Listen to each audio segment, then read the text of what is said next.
One of the hardest truths to accept and one of the most important lessons to learn if we're trying to recover from a pornography addiction, or really when we're embarking on any journey or path of healing, personal transformation, or growth, is that perfection is not a requirement for progress. So many people set themselves up for failure because they have this expectation inside of them that says that if my recovery doesn't look perfect, then progress isn't happening. I can tell you for a fact that probably 99 or more % of people that I know who have successfully recovered from pornography addiction did not experience perfect sobriety and abstinence from the day they decided to quit. What progress and eventual permanent freedom looks like for a lot of people is progressive victory over time. That looks like a gradual decrease in the amount of pornography that they're watching. It looks like a gradual increase in the healing of the emotional roots that are driving the addiction in the first place. And it also looks like a gradual increase in their quality of life over time. Long-term sobriety and freedom from pornography is a consequence of doing the work of healing and recovery such that we no longer have an emotional landscape inside of us or a life that we want to escape or numb. The long-term streak that eventually happens is a consequence of the healing work that we've done. It's not the cause of it. And now I'm not encouraging you to make mistakes, but when they do happen, each and every one of them is an incredible opportunity to dive deeper into the emotional roots that are driving our addiction in the first place and heal something very fundamental down at the root. Inside and outside of recovery, one of the most valuable things that we can learn is how to make mistakes well. How to make sure that when we make a mistake, we fall forward instead of backward. That the mistake actually ends up contributing to our long-term success instead of becoming some sort of excuse to live in self-pity and hopelessness. In this video, I'm going to teach you how to fall in love with making mistakes. Let's get into it. A lot about what we truly believe is revealed when we encounter crisis. When something happens that we don't want to have happened. When something happens that is tragic or that was a mistake or that reveals some sort of maybe insufficiency or at least a revelation that we're not quite behaving or being the kind of person that we would like to be, what we turn to as a knee-jerk response out of that reveals an enormous amount about what we truly believe. And I actually made a video about this, and I've talked to you guys about this on a previous meeting, but it bears repeating because I think it is one of, in my belief, like this is probably the core of recovery, at least the early transformation that needs to happen in recovery, is what does it say about the fact that we turn to shame and to hopelessness and to self-criticism in the moment when we need power to change the most? What does it say about the way, like what we believe, that we're not turning to love, we're not turning to compassion, we're not turning to those things, or that our knee-jerk impulse is really to turn to something that is shameful? And I mentioned this before, but part of what this reveals, right, our actions reveal our beliefs far more than our words do. Part of what this reveals is that we actually believe that shame is the thing that has the power to change us. The thing that we're believing in as our higher power is shame. And Dean, given that you've had getting in the program now, you're starting to close down loopholes and that the progress for you has also looked very imperfect. One of the questions to ask after we have an experience like this is, based on how I responded, who do I get to become because of the way that I responded? Like, what is shaming myself allowing me to feel, or who is shaming myself allowing me to become? And based on what I wrote above, I am fairly certain, I can't know for sure, but I will assume that if you're like me and if you're like most people, part of what you'll find by going down that inquiry is that shame feels like the low-hanging fruit that will cause me enough pain to get me to change. So the belief that's revealed is I can change, I would change, and I will change if only I could feel enough pain. That's part of it. The other piece, the cynicism, the hopelessness and stuff like that, like I mentioned, is often it's actually a defense against vulnerability. We so want to protect ourselves against feeling the vulnerability of rising up into hope, of rising up into encouragement, of rising up into these things, that we will just construct this entire future of hopelessness, and we're stuck and we're going to lose everything and everything's bad. And I have to, like, this painful, urgent self-punishment of like, I have to get everything together and beat myself with the stick harder than I've ever beat myself before. Nothing is ever going to change. And part of that, what's happening there is that we're trying to defend ourselves against vulnerability. It's a weird, warped manifestation of what's actually an attempt to love and care about ourselves. But ultimately, it's very counterproductive and dysfunctional because we're not addicted. We don't struggle with addictive behaviors because we haven't experienced enough pain. We experience addictive behaviors and we struggle because we've experienced too much pain. There's an insanity that underlies this whole belief system that is telling us that if I just feel enough pain, that will be the thing that allows me to heal. And it's a very backwards and perverse system of beliefs. It's pain does not heal us. Love heals us. Compassion heals us. Kindness and gentleness heal us. Connection heals us, right? This is the big shift that early recovery is trying to like snap us out of. And so getting back to what I was saying before, I want to give you guys this process, right? How can you kind of go through this to see some of this stuff for yourself? There's various people who've done, therapists and other type people who've constructed methods surrounding this, but it basically goes like this. When you have a thought, when you have in the knee-jerk reaction that you're experiencing, ask yourself, first and foremost, is this response helping me to become the person that I want to be, right? If I want to be a person who is free, who is loving towards themselves and others, who is kind and compassionate, who is like really rooted in the possibility for growth and progress in my life, is the way that I responded to this painful event in my life allowing me to become that person? Am I becoming more of that person, or am I becoming less? So the answer to that is probably less. And so then the inquiry process begins. Do I know that the beliefs that I'm constructing are true? Be nuanced. Which thoughts am I having are true? And the next one is, can I know that they are 100% true? So are they little partial truths? Yes. Is there a lot at stake in my life if I don't get this problem solved? Yes. But is that the full truth, right? Because what is that inspiring inside of me? Well, it's inspiring a kind of painful, urgent desperation, which isn't a bad place to be to get us to re-choose recovery, but it's an awful place to stay because we can't run on pain, right? The life that we've spent running on pain is why there's an addiction in the first place, right? So can we know that it's absolutely true? The next part here is, what does having this thought, or what does believing this allow me to feel, or who does it allow me to become? As I mentioned, it's probably giving you a false sense of certainty and protecting you against vulnerability. But the end result of that, go a little deeper, is that it's taking me farther away from the person that I actually want to become. Then the last part, right, is who would I be if I didn't believe this? Or who could I become if I didn't have this thought? Or how could I respond to this in a way that would move me closer to the person that I want to become and who I see around me, right? How could I respond in a different way, right? This is how we can start to really break some of these habitual and really toxic belief patterns that we kind of reactively respond to every dysfunctional, painful, tragic, whatever event in our life with, that are actually very self-sabotaging in nature.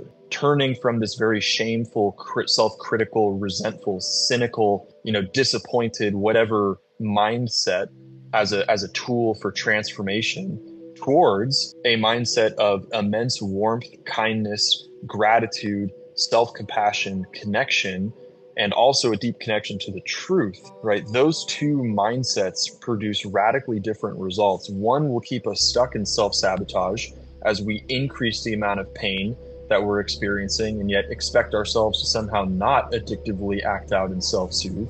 The other one relieves the pain. It breaks us out of the cycle of self-sabotage. I was listening to a podcast earlier, and I'll wrap it up with this because I'm getting to like a 10-minute rant that's got me all spooled up. I was listening to a podcast earlier, and it was a spiritual podcast. One of the questions was, what does perfect love look like?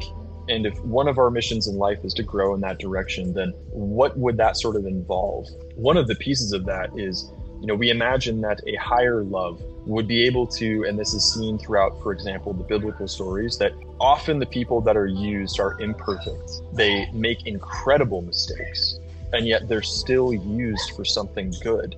right? So there is a higher love that can love imperfect people who make mistakes. Can you challenge yourself to try to grow in that direction when you're the person who's imperfect and makes mistakes? Can you tap into that love that can still love you despite your imperfections, despite your mistakes, who's going to be with you through the good times, through the bad, who's going to carry you and pick you up from whatever slip that you just had? Can you start to connect to and channel some of that into the way you respond and see what happens? So important that you start to understand that mistakes, while you're not intentionally setting out to make them, are your ally. You can learn extremely valuable things from the mistakes that do happen. Learning how to make mistakes well is one of the most important skills that you can learn in your life. And statistically speaking, the vast majority of you who are trying to quit porn will have opportunities, shall we say, to learn from your mistakes as you walk this path towards long-lasting permanent freedom. And that's okay.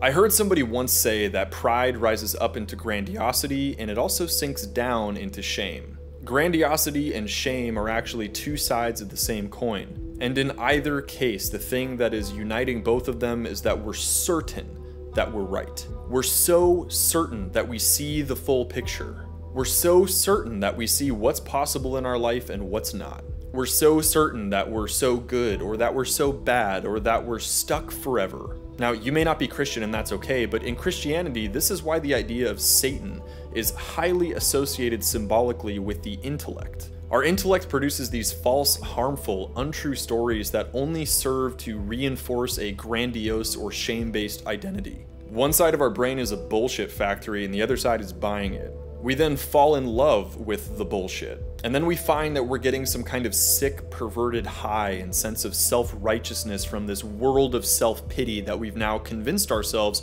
is the truth. It's like, I'm finally right. I'm finally deeply right. But the thing I'm choosing to be right about is my own victimization, stuckness, and hopelessness. What a victory. But being right is a way that we soothe negative emotion. Being right makes us feel better in the midst of a situation that otherwise feels uncontrollable. Like, we may be just believing bullshit, but we're at least convincing ourselves that it's really good bullshit. Now, the really interesting thing here, where we start to dive into something deeper, as I mentioned before, is that this response to when something bad happens in our life, the cynicism, the hopelessness, the self-pity, it's not a revelation of a character flaw per se. It's actually feelings of shame, helplessness, and unworthiness. Hopeless thinking, catastrophizing, and self-pity are actually warped manifestations of some attempt to love, take care of, and protect ourselves from vulnerability.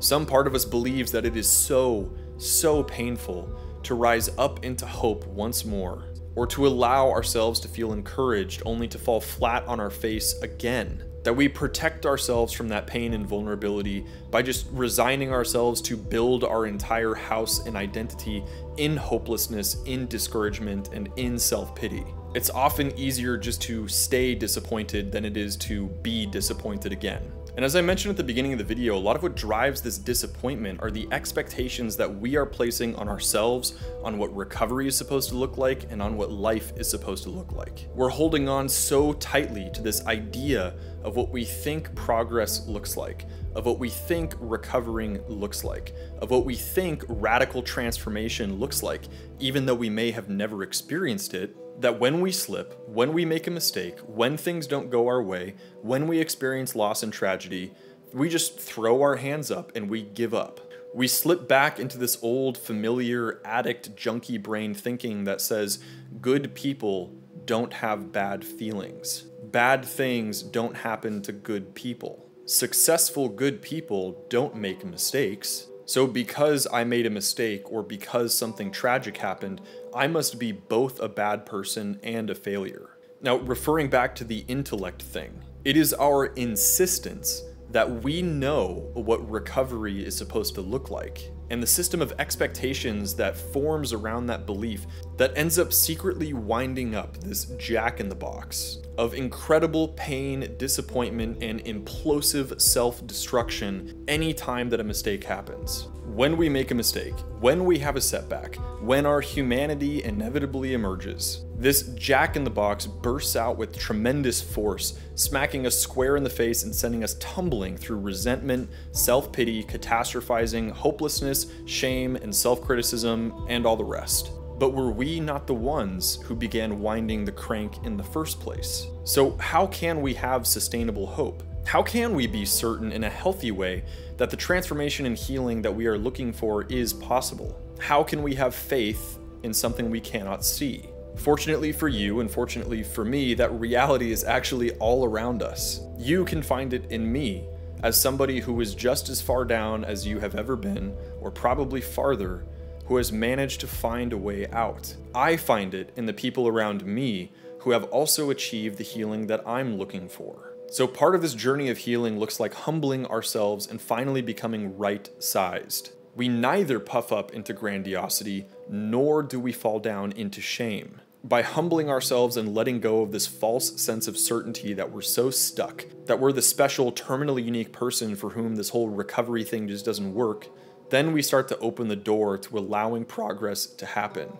It's so important to realize that there is no such thing as being permanently stuck. Your addiction is not who you are, but there are people who are so stuck in their shame stories that they cyclically loop through patterns of self-sabotage that they are actually causing, albeit unknowingly. They have a headache and they believe they know the treatment, which is to start hitting their head against the wall to make the headache go away. They then resist and fight the pain that they just caused, cursing this awful universe for allowing them to experience such pain. Then punch themselves in anger for their failure, and resent that they have now caused themselves new pain, and that they're struggling in ways apparently other people don't. And then, as a strategy to try to feel better, instead of not hitting their head against the wall, they double down on their original strategy and start hitting their head against the wall even harder. And then they wonder, why am I not getting better? Now, in this goofy analogy, replace hitting your head against the wall with the way you shame yourself after you make a mistake in life, whether it's a slip in your recovery or another situation. You have some kind of pain and you think the solution is to cause yourself more pain by shaming and self-criticizing and judging yourself and jumping into hopelessness and cynicism. And then you resist all the new pain that you've added onto the pile, and then you curse this awful world for allowing you to experience pain, and then you shame yourself for shaming yourself, and now resent both yourself and the world for the fact that you're experiencing this, but then you double down on the exact same strategy that you did before that has led you to this place. The correct response to destructive behavior is not more destructive behavior. You cannot shame yourself out of shaming yourself. Only love, connection, and empathy have the power to heal shame. I hope you guys got some value out of this video, and if you're somebody who is struggling with pornography and you're ready to break free, if you're ready to start addressing the emotional roots and end these cycles of self-sabotage and falling on your face, then I want you to go down to the description below and book a call with me. I would love to help you break free, and let's get your recovery journey started right now. I'll see you in the next video. Peace.